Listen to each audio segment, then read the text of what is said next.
नमस्कार दोस्तों, स्वागत है आपका हमारे यूट्यूब चैनल द क्रिएटर्स पे। मैं सनी कुमार अपने चैनल पर आप लोग का हार्दिक स्वागत करता हूं। और आज हम लोग लेसन जो भूगोल शुरू किए थे लोग 10th क्लास के विद्यार्थियों के लिए। तो 10th क्लास के विद्यार्थियों के लिए भूगोल का जो लेसन 1 है उसका हम लोग अंतिम चैप्टर डिस्कस करेंगे लोग। अंतिम चैप्टर का मतलब पहला चैप्टर लगभग 5 खंड में विभागित था। एक एक का क, फिर ख, फिर ग, फिर घ, फिर अंग। यदि आपने इससे पहले के वीडियो को नहीं देखा हो तो डिस्क्रिप्शन बॉक्स में उसकी लिंक दी गई है। आप उस लिंक से उस टॉपिक को देखकर समझ सकते हैं लोग। तो आज हम लोग शुरू करते हैं लोग एक का अंग। यह चैप्टर शक्ति अर्थात ऊर्जा संसाधन पर डिपेंड करता है। इस चैप्टर में हम लोग जो मुख्य रूप से पढ़ेंगे लोग वो ये पढ़ेंगे लोग कि ऊर्जा के स्रोत क्या क्या हैं, मतलब कि एनर्जी प्राप्त करने के क्या क्या तरीके हैं और भारत में किन किन तरीक़ों से कितनी एनर्जी कैसे तैयार की जाती है। तो चलिए शुरू करते हैं लोग आज का चैप्टर एक का अंग शक्ति ऊर्जा। देखिए लिखा हुआ है प्राथमिक ऊर्जा या क्षयशील ऊर्जा या पारंपरिक या अनवीकरणीय ऊर्जा स्रोत का उदाहरण कोयला, पेट्रोलियम और प्राकृतिक गैस है। देखिए 3 तत्व हैं, कोयला, पेट्रोलियम, प्राकृतिक गैस। प्राथमिक ऊर्जा का मतलब वह हो गया कि अर्थात ऊर्जा प्राप्त करने का जो पहला स्रोत था, यानी सबसे पहले जिससे एनर्जी तैयार की गई वो था कोयला, पेट्रोलियम और प्राकृतिक गैस।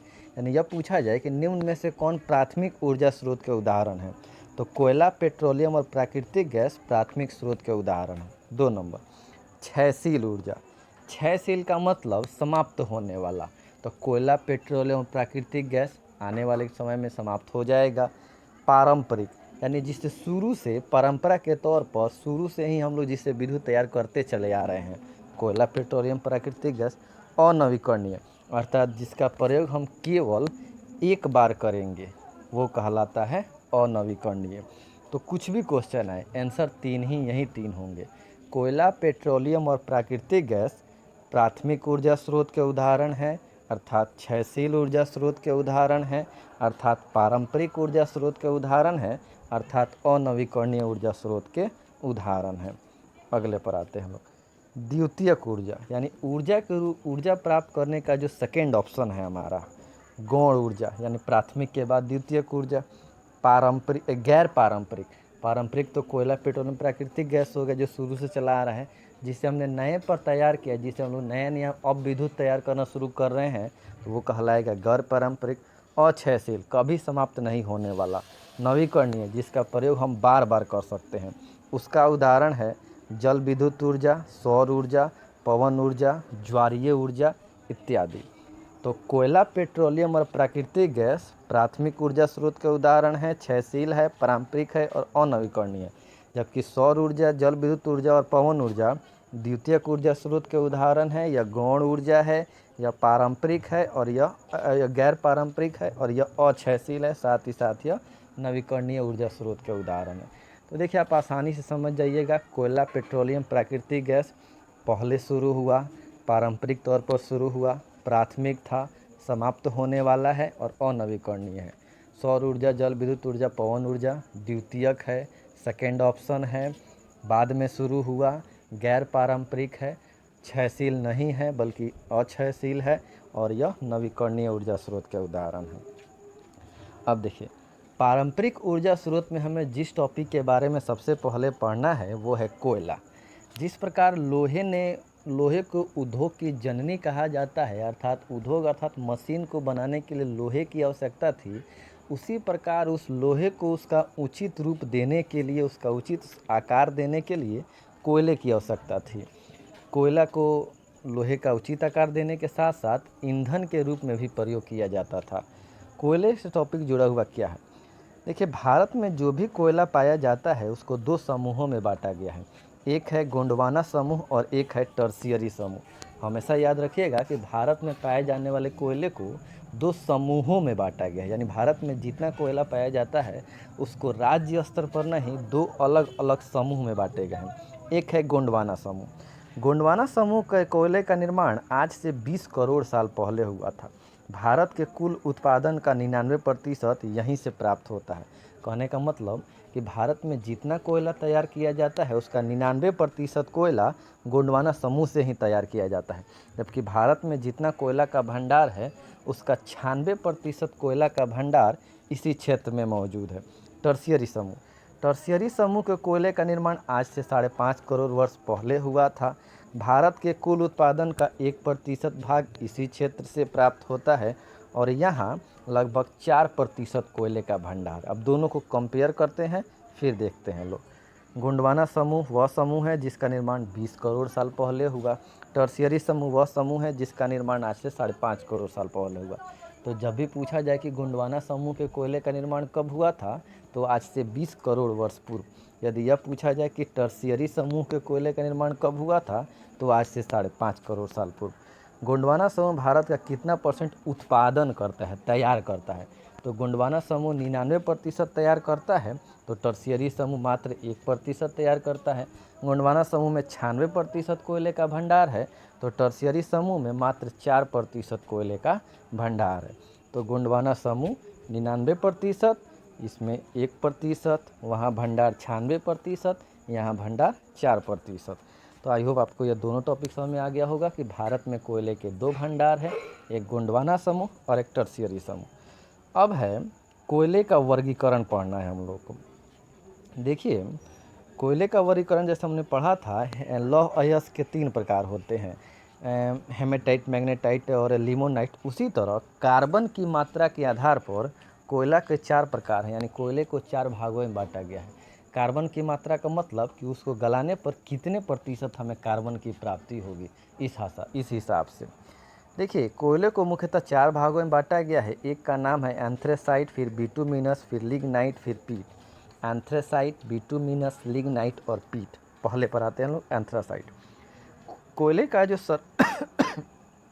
कोयले का जो सर्वोत्तम कोटि का कोयला है वो एंथ्रासाइट कहलाता है।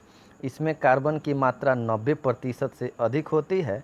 इसका प्रयोग धातुओं को गलाने में किया जाता है और इसे कुकिंग कोयला भी कहा जाता है। इसका मतलब समझिए, एंथ्रासाइट वह कोयला है, कोयले का वह प्रकार है जिसे जिसे सर्वोत्तम कोटि का कोयला माना जाता है। सर्वोत्तम कोटि का कोयला इसे क्यों मानते हैं?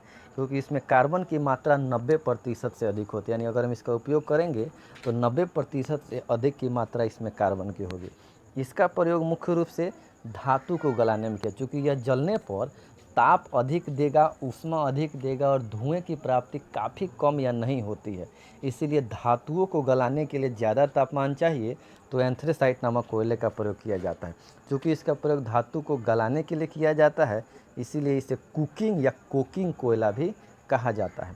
तो सबसे अच्छा सवाल, सर्वोत्तम कोटि का कोयला कौन है? एंथ्रासाइट। एंथ्रासाइट में कार्बन की मात्रा 90% से अधिक। किस कोयले का प्रयोग धातु को गलाने में किया जाता है? तो एंथ्रेसाइट का प्रयोग धातु को गलाने में किया जाता है। किसे कुकिंग कोयले या कुकिंग कोयला कहते हैं? तो एंथ्रेसाइट को। 2 नंबर पर आते हैं बिटुमिनस। इसमें कार्बन की मात्रा 70 से 90% होती है। अभी हमने पढ़ा कि एंथ्रेसाइट में कार्बन की मात्रा 90% से अधिक होती है, जबकि बिटुमिनस में कार्बन की मात्रा 70 से 90% के बीच होती है। इसे परिष्कृत कर कोकिंग कोयला यानी कि एंथ्रासाइट बनाया जा सकता है। कहा यह जाता है कि यदि हम बिटुमिनस को रिफ़ाइन कर दें और तब उसके परिवर्तित रूप में हम एंथ्रासाइट बना सकते हैं, और यदि हमने उसको एंथ्रासाइट बना लिया तो हम उसको धातु को गलाने में प्रयोग में ला सकते हैं, लेकिन वो घट जाएगा, उसकी मात्रा कम हो जाएगी। तो बिटुमिनस में कार्बन की मात्रा 70 से 90% होती है और इसे रिफ़ाइन करके एंथ्रासाइट बनाया जा सकता है। भारत में सबसे अधिक जो कोयला का भंडार है वो इसी श्रेणी का है। यानी यदि यह पूछा जाए कि भारत में जो कोयला पाया जाता है वो सबसे अधिक किस श्रेणी का कोयला पाया जाता है, एंथ्रासाइट, बिटुमिनस, लिग्नाइट और पीट, तो हम कहेंगे कि भारत में जो कोयला पाया जाता है वो बिटुमिनस श्रेणी का पाया जाता है। अब अगर आपको कन्फ्यूजन हो एंथ्रासाइट, बिटुमिनस, लिग्नाइट और पीट में, तो आप देखिएगा चारों के नाम में यहाँ जो नाम लिखा हुआ है बिटुमिनस में एक शब्द है बिटू, और बिट्टू को हम बिट्टू को आप लोग बिट्टू कह सकते हैं और यह भारतीय नाम है। तो यहाँ से आप कन्फ्यूजन अपना दूर कर सकते हैं कि बिट्टू यानी भारतीय नाम। तो चारों में से कौन सा कोयला भारत में सर्वाधिक पाया जाता है? तो बिटुमिनस। Next, lignite. इसमें कार्बन की मात्रा 30 से 70% तक होती है। हमने पढ़ा एंथ्रासाइट में कार्बन की मात्रा 90% से अधिक होती है। बिटुमिनस में कार्बन की मात्रा 70 से 90% तक होती है, जबकि लिग्नाइट में कार्बन की मात्रा 30 से 70% के बीच होती है। इसे भूरा कोयला भी कहा जाता है। चूँकि इसे गलाने पर काफ़ी कम मात्रा में कार्बन की प्राप्ति होती है और इसीलिए इसको कभी कभी भूरा कोयला भी कहा जाता है। तो हमेशा याद रखिएगा कि किस कोयले को भूरा कोयला कहा जाता है, तो लिग्नाइट को भूरा कोयला भी कहा जाता है। सबसे खराब किस्म का जो कोयला है उसका नाम है पीट। नाम ही ऐसा है कि आपको याद रहेगा। सर्वोत्तम कोटि का कोयला एंथ्रेसाइट और सबसे खराब कोटि का कोयला पीट है। इसमें कार्बन की मात्रा 30% से भी कम होती है और यह निम्न कोटि का कोयला है। चूँकि यह दलदली क्षेत्रों में पाया जाता है, इसीलिए इसे जलाने पर धुआं ज़्यादा और ताप की प्राप्ति बहुत कम होती है। तो अब तक हमने कोयले के 4 प्रकार पढ़े: एंथ्रासाइट, बिटुमिनस, लिग्नाइट और पीट। इसमें 90% से ज़्यादा, इसमें 70 से 90%, इसमें 30 से 70%, इसमें 30 से कम। सर्वोत्तम कोटि का कोयला एंथ्रासाइट और सबसे खराब कोटि का कोयला पीट। इसके अतिरिक्त सबसे अधिक भारत में पाया जाता है बिटुमिनस। लिग्नाइट को भूरा कोयला कहते हैं और पीट सबसे खराब कोयला है। तो अगर यह समझ में आ गया होगा तो हम लोग अगले टॉपिक पे बढ़ते हैं। लोग आगे लिखा हुआ है कि भारत में सबसे अधिक जो कोयला है वो पाया जाता है सबसे अधिक झारखंड में। झारखंड के बाद सबसे अधिक कोयला पाया जाता है छत्तीसगढ़ में और छत्तीसगढ़ के बाद सबसे अधिक कोयला पाया जाता है उड़ीसा में। तो आप लोग हमेशा इस बात को ध्यान में रखेंगे कि भारत में सबसे अधिक कोयला किस राज्य में पाया जाता है, तो वो झारखंड में पाया जाता है। देखिए, पेट्रोलियम पर आते हैं लोग। कोयले को हमने अच्छे से पढ़ लिया। कोयले को हमने 2 समूह पढ़ लिए, गोंडवाना समूह, टर्शियरी समूह। कोयला सबसे अधिक झारखंड में पाया जाता है। फिर हमने कोयले के 4 प्रकार पढ़ लिए। अब हम लोग आते हैं पेट्रोलियम पर। पेट्रोलियम का उपयोग मुख्य रूप से पेट्रोलियम पदार्थ बनाने में किया जाता है। पेट्रोलियम पदार्थ का मतलब पेट्रोल, डीजल, किरोसिन तेल, ऐसे करके।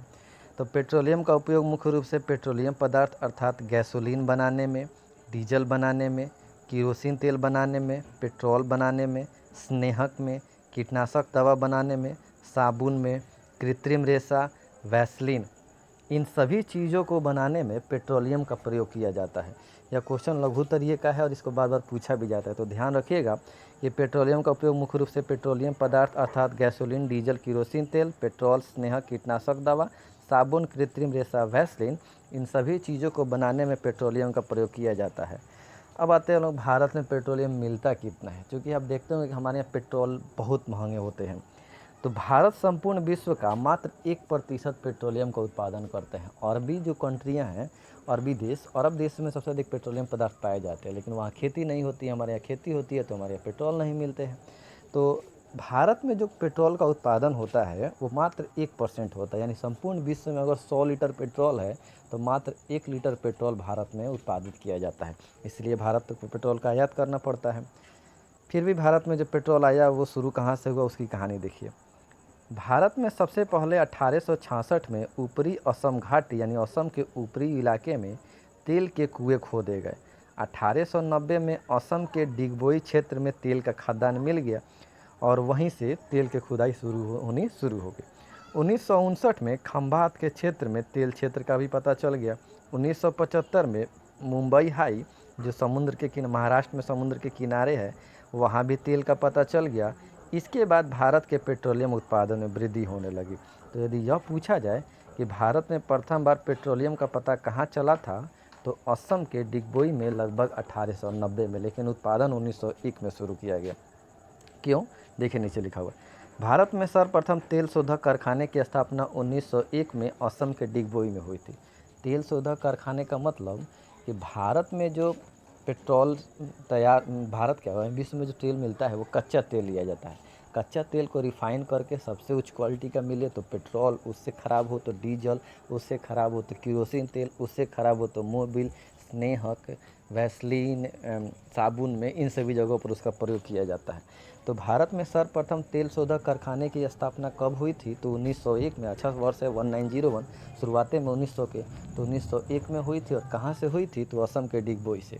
जैसे हमने इसे पहले चैप्टर में याद किया था कि राजस्थान का खेतड़ी किसके लिए प्रसिद्ध है, तो तांबा के लिए, वैसे ही आपको याद करना पड़ेगा कि भारत में सबसे पहले तेल शोधक कारखाना की स्थापना कब हुई थी? तो 1901 में और असम के किस स्थान पर? तो डिगबोई, क्योंकि बार बार पूछा जाता है कि भारत में प्रथम तेल शोधक कारखाना की स्थापना कहाँ हुई थी, तो डिगबोई में। डिगबोई कहाँ है? तो असम में। या डिगबोई किस चीज़ के लिए प्रसिद्ध है? तो प्रथम तेल शोधक कारखाने के लिए। वैसे भारत में किताब के अनुसार 18 तेल शोधक कारखाने हैं, लेकिन वर्तमान में 21 तेल शोधक कारखाने, यानी 21 ऐसे स्थान हैं जहाँ से तेल को रिफाइन किया जाता है और पेट्रोलियम पदार्थ को पेट्रोल, डीजल, केरोसिन तेल में बदला जाता है। अगर दोनों आ जाए ऑप्शन में, तो दोनों आ जाए तो यदि आपको 21 दिख रहा है तो आप 21 टिक करेंगे, 21 नहीं दिख रहा है तो आप 18 टिक करेंगे। देखिए, विद्युत और ऊर्जा का संबंध इस चैप्टर से क्या है, थोड़ा सा हम भूल गए। कोयला से विद्युत कैसे तैयार होता है, यानी ऊर्जा कैसे तैयार होती है। देखिए, अगर आप मुजफ्फरपुर की तरफ जाइएगा तो मुजफ्फरपुर से पहले का स्टेशन पड़ता है कांटी। अगर उसके लेफ़्ट साइड में जाइएगा मुजफ्फरपुर जाने के क्रम में, तो आपको दिखेगा कांटी स्टेशन, और उधर ही एक फैक्ट्री दिखेगी। कोयला से विद्युत, वहीं हमारे कांटी ताप विद्युत परियोजना है, वहीं से क्या किया जाता है कि कोयले को लेकर पानी को गर्म किया जाता है। बहुत सारा बॉयलर रखा रहता है जिसमें पानी रखा रहता है। उस बॉयलर में पानी को गर्म किया जाता है और पानी से जो वाष्प बनती है, भाप, उसी भाप को लेकर, उसी भाप के मतलब कि शक्ति का प्रयोग करके टरबाइन चलाया जाता है और टरबाइन घूमता है तो उससे विद्युत तैयार होता है। अर्थात कोयला से विद्युत ताप के द्वारा तैयार किया जाता है। पेट्रोल से विद्युत कैसे तैयार होता है, तो यह तो आप लोग हमेशा जानते हैं कि पेट्रोल का प्रयोग किसी मशीन में, किसी यांत्रिक ऊर्जा में, यानी कि जनरेटर में, या फिर किसी ऐसी जगह जो घूमने वाली जगह, घूमने वाला मशीन हो, उसमें डाला जाता है पेट्रोल, डीजल, केरोसिन तेल को, और उससे विद्युत यानी कि ऊर्जा तैयार की जाती है। प्राकृतिक गैस में आते हैं हम। पेट्रोलियम पदार्थ के साथ ही प्राकृतिक गैस पाए जाते हैं। जिस क्षेत्र में पेट्रोलियम पदार्थ मिलेंगे, अर्थात केरोसिन, पेट्रोल और डीजल मिलेंगे, उसी क्षेत्र में प्राकृतिक गैस उन्हीं के साथ ही मिलते हैं। इन प्राकृतिक गैसों का प्रयोग मुख्य रूप से ईंधन में किया जाता है। और कहाँ कहाँ? तो इनका प्रयोग विभिन्न उद्योगों में मशीन बनाने के लिए किया जाता है, विद्युत उत्पादन में, खाना बनाने में किया जाता है, विद्युत उत्पादन में किया जाता है, मोटर गाड़ी में चलाने में भी प्राकृतिक गैस का प्रयोग किया जाता है। जैसे दिल्ली महानगर में, दिल्ली, चेन्नई, महाराष्ट्र, ये सब जगहों पर जो गाड़ियाँ चलती हैं वो सीएनजी से, अर्थात कम्प्रेस्ड नेचुरल गैस, अर्थात प्राकृतिक गैस से चला करती हैं। यह क्वेश्चन बार बार पूछा जाता है कि पेट्रोलियम के साथ कौन सा पदार्थ पाया जाता है, तो प्राकृतिक गैस। या प्राकृतिक गैस किसके साथ पाया जाता है, तो पेट्रोलियम के साथ पाया जाता है। अब देखिए, अब तक हमने जो 3 पढ़ा, कोयला, पेट्रोलियम और प्राकृतिक गैस, वे सारे अनवीकरणीय थे, क्षयशील थे, प्राथमिक थे और पारंपरिक ऊर्जा के स्रोत थे। अब हम लोग द्वितीयक ऊर्जा के स्रोत, गौण ऊर्जा के स्रोत, गैर पारंपरिक ऊर्जा के स्रोत, नवीकरणीय ऊर्जा के स्रोत, अर्थात जल विद्युत ऊर्जा, सौर ऊर्जा, पवन ऊर्जा, भूतापीय ऊर्जा, परमाणु ऊर्जा, इन सभी के बारे में पढ़ेंगे लोग। देखिए, जल विद्युत ऊर्जा, इससे पहले हमने पढ़ा था कि एक ऐसी परियोजना जिसमें नदियों पर बांध बनाकर विभिन्न उद्देश्यों की पूर्ति की जाती है, उस परियोजना को जल विद्युत परियोजना कहते हैं, या बहुउद्देशीय परियोजना कहते हैं, या नदी घाटी परियोजना कहते हैं। आप लोग को याद होगा कि हमने पढ़ा था कि एक ऐसी परियोजना जिसमें नदियों पर बांध बनाकर विभिन्न सारे उद्देश्यों की पूर्ति की जाती है, उसे जल विद्युत परियोजना या नदी घाटी परियोजना कहते हैं। कैसे उद्देश्य की पूर्ति होती है, तो इस क्षेत्र में जल विद्युत उत्पादन होता है, पर्यटन होता है, मछली पालन होता है, सिंचाई के लिए नहर, इन सभी चीज़ों का निर्माण आसानी से किया जाता है। भारत में सर्वप्रथम जल विद्युत संयंत्र की स्थापना दार्जिलिंग में हुई थी। और दार्जिलिंग में कहाँ पे हुई थी, तो पश्चिम बंगाल में है दार्जिलिंग, उसी स्थान पर हुई थी। यानी कि वह पहला ऐसा स्थान जहाँ से पानी से विद्युत तैयार किया गया, वो दार्जिलिंग था, जो कि पश्चिम बंगाल राज्य में स्थित है। जबकि दूसरे जल विद्युत संयंत्र की स्थापना कावेरी नदी पर की गई थी, शिवसमुद्रम जलप्रपात पर, और यह कहाँ पर है, तो कर्नाटक में स्थित है। तो प्रथम जल विद्युत संयंत्र पश्चिम बंगाल के दार्जिलिंग में स्थापित किया गया था, और दूसरा जल विद्युत संयंत्र कर्नाटक के कावेरी नदी पर शिवसमुद्रम जलप्रपात के नाम से स्थापित किया गया था। जल विद्युत परियोजना आपको पहले से पता है कि एक ऐसी परियोजना जिसमें नदी पर बांध बनाकर विभिन्न उद्देश्यों की पूर्ति की जाती है, उस परियोजना को जल विद्युत परियोजना कहते हैं। अब देखिए, जब हमने सुना कि बांध बनाया जाता है, तो आखिर में बांध से जुड़ा हुआ कुछ ऑब्जेक्टिव आपको पहले तो याद है, फिर भी हम दोहरा देते हैं। भारत का जो सबसे ऊंचा बांध है वो भाखड़ा नागल परियोजना या बांध है। इसे सतलज नदी पर बनाया गया है। इस बांध की ऊंचाई 225 मीटर है और यह पंजाब में स्थित है तथा यह भारत का सबसे ऊंचा बांध है। यानी यह पूछा जाए कि भारत का सबसे ऊंचा बांध, तो भाखड़ा नागल बांध किस नदी पर बनाया गया है, सतलज नदी पर। इस बांध की ऊंचाई कितनी है, 225 मीटर, और यह किस राज्य में स्थित है, तो पंजाब में स्थित है। अगर यह पूछा जाए कि भारत का सबसे लंबा बांध कौन सा है, तो हीराकुंड परियोजना या हीराकुंड बांध जिसे महानदी पर बनाया गया है, यह भारत ही नहीं बल्कि संपूर्ण विश्व का सबसे लंबा बांध है। इसकी लंबाई 4801 मीटर है और यह उड़ीसा में स्थित है। और इसको हम लोग ज़्यादा रिपीट नहीं करेंगे क्योंकि जब हम जल संसाधन पढ़ा रहे थे उसी चैप्टर में आपको हमने इसे पढ़ाया था। तो इन दोनों को छोड़कर यदि किसी परियोजना के बारे में आपसे पूछा जाए तो उसका आंसर आपको वहीं मिल जाएगा। जैसे भाखड़ा नागल परियोजना सतलज नदी पर, हीराकुंड परियोजना महानदी पर। लेकिन इसकी अतिरिक्त देखिए दामोदर परियोजना दामोदर नदी पर बसाई गई है, कोसी परियोजना कोसी नदी पर बसाई गई है, रिहंद परियोजना रिहंद नदी पर, चंबल परियोजना चंबल नदी पर, तुंगभद्रा परियोजना तुंगभद्रा नदी पर, शरावती परियोजना शरावती नदी पर। यानी कि आपको केवल 2 और हम कहें कि 3, मात्र 3 ही आपको याद करना है परियोजना। 2 तो किताब में दिया हुआ है, एक आप मेरी तरफ से याद कर लीजिएगा। भाखड़ा नागल परियोजना सतलज नदी पर, हीराकुंड परियोजना महानदी पर। और अगर यह पूछा जाए कि नागार्जुन सागर परियोजना, तो नागार्जुन सागर परियोजना कृष्णा नदी पर है। इसके अलावा सभी परियोजनाओं का नदी लगभग जगह पर सेम मिलेगा आपको। और नागार्जुन कैसे याद करेंगे, तो जहाँ अर्जुन वहाँ कृष्ण, तो नागार्जुन सागर परियोजना कृष्णा नदी पर। इसके अतिरिक्त दामोदर घाटी परियोजना दामोदर पर, कोसी नदी पर, तुंगभद्रा परियोजना तुंगभद्रा नदी पर, रिहंद परियोजना रिहंद नदी पर। तो क्वेश्चन कैसे आएगा, अगर लघु उत्तरीय में मानने की गलती से यह सवाल आ जाए कि कोसी परियोजना के बारे में लिखें, तो आपको क्या करना है, अपना मन से आंसर बनाना है। कैसे आंसर बनाएंगे, तो कहेंगे कि कोसी परियोजना का निर्माण कोसी नदी पर किया गया है। इस परियोजना के अंतर्गत कोसी नदी पर बांध बनाया गया है जिससे जल विद्युत उत्पादन, पर्यटन, सिंचाई के लिए नहर, मत्स्य पालन तथा बाढ़ और सूखे की रोकथाम होती है। अब देखिए ये तो आपको पहले से याद है, आपको खुद से सजा लेना है। ऐसे ही अगर पूछ दिया जाए रिहंद परियोजना के बारे में बताएं, तो कहेंगे रिहंद परियोजना का निर्माण रिहंद नदी पर किया गया है। इस परियोजना से रिहंद नदी पर एक बांध बनाया गया है जिससे जल विद्युत उत्पादन, पर्यटन, मछली पालन, सिंचाई के लिए नहर और बाढ़ तथा सूखे की रोकथाम की जाती है। तो अब तक आप लोगों को जल विद्युत परियोजना में तो शायद कोई दिक्कत नहीं हुआ होगा।